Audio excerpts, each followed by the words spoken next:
I think in terms of the future for women in tech, the more they see women in this kind of field, the more they see them succeeding and getting support, the more people are going to start to embark, whether it's going through the academic path or whether it's just simply venturing into tech. So I think advocating, supporting, featuring women in tech is key in order to inspire people to try. Assalamu alaikum. My name is Madiha Fuad. I'm the founder and CEO of PlusVibes, which is a mental health solutions provider.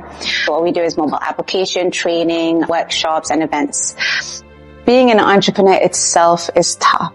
So you will more or less work around the clock. And that's where mental health plays a big role. The things that you do, the breaks that you take, the boundaries that you set, and I think the balance that you set between your work and your life. So for me, it's family bonding time. It's doing these activities that are non-work related, but still having that drive and purpose and passion to maybe work 16 hours a day. She was friendly. Okay, working with Maddie is very interesting because one thing, she's very creative. She's very fast-paced. I wanted that kind of uncertainty where you can just, it's a blank piece of paper, do what you want. Of course, it came with risk. I think there were a lot of ups and downs. I cried mostly. And I was thinking, like, what am I doing? Can I actually do this? But that's where it was more of perseverance. Last but not least, I got an offer to do my PhD. I want to try to reach the highest level, academic level, and that's where I am right now. She's a great boss. I think with her, I feel like, she's very, very willing to help out with everyone on the team. Let's create something. Let's create something where we do an app where we can connect people directly to mental health professionals, but not the booking kind of concept, the on-demand kind of concept. So that, you have a panic attack, you can straight away talk to someone then and there. And that's where we are today. I think when you digitalize any solution, any traditional solution, it increases accessibility, it lowers costs, and it encourages people to try out that service. And it might be something new. I think that time it was close to 2,000 chat requests in 1 month. And I think we took up close to 60-70% of them. And you can see suicidal individuals, you can see they really needed that support. But what prevented them from trying therapy was expensive. Very comfortable, very cozy. So that's when I knew that she was someone that's really down to earth and very passionate in what she was doing. That's where we see once you digitalize something, you lower the cost because there's no physical cost to it. You create accessibility so we can create that whole pool of mental health professionals across Malaysia, Sarawak, Sabah, Penang, Johor, anywhere. And because most of the resources is in Klang Valley itself, we're able to spread it out. I think the first challenge is when we first started in 2020, the idea of digitalizing mental health solutions wasn't acceptable yet. Simply because people still feel like needing them in person, doing the assessments physically was very important for the mental health professional to understand the individual. But as we moved towards COVID, because people started trying out the digital version virtually, that's when it's like, hey, actually, it does work. So you never know until you actually embark on that kind of journey.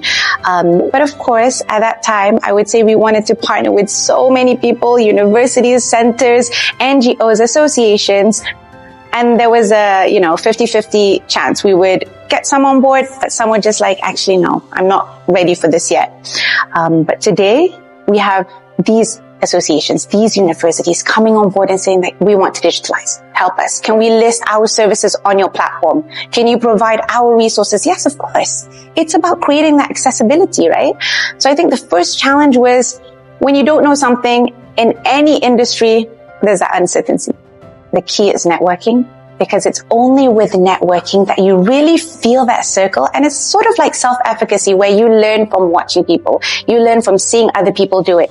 And you start believing in yourself because you see someone else doing it. So I think that really does build in your confidence. Some of the changes in terms of the mental health industry, I think there's a long way to go for digitalization. It's still at the preliminary stage where people are trying it out. If we were to scale it, we'd be able to onboard so many more mental health professionals, so many more mental health centers, even though they have that psychology background, which if they pursue their masters, they'd be able to help so many people. We would increase the number of supply to help the demand, the increasing demand. I think the key for women is that a lot of times people focus on technical skills. So technical skills, whether you can actually do the job, but there's little importance placed on the mental health, the soft skills part, the self-efficacy, self-confidence, whether you're just about to enter the market or whether you're coming back from a break, maybe a maternity leave, anything. It's that kind of skill and confidence. I think I was speaking to a few of our partners and they were just like, yes, people were wanting to come back into the workforce. They would come in, they would have that technical skill, they would have some sort of soft skill class, but in the end they would pull back because they felt like they didn't have that support. They came across a certain hurdle or obstacle and they felt, oh no, I'm not good enough. And you start to have all these negative thinking. And that's where support and motivation is key. So perhaps having, that's what we do at PlusVibes anyway. It's having that support and motivation whereby you constantly know if anything happens, you have that support that you can go to.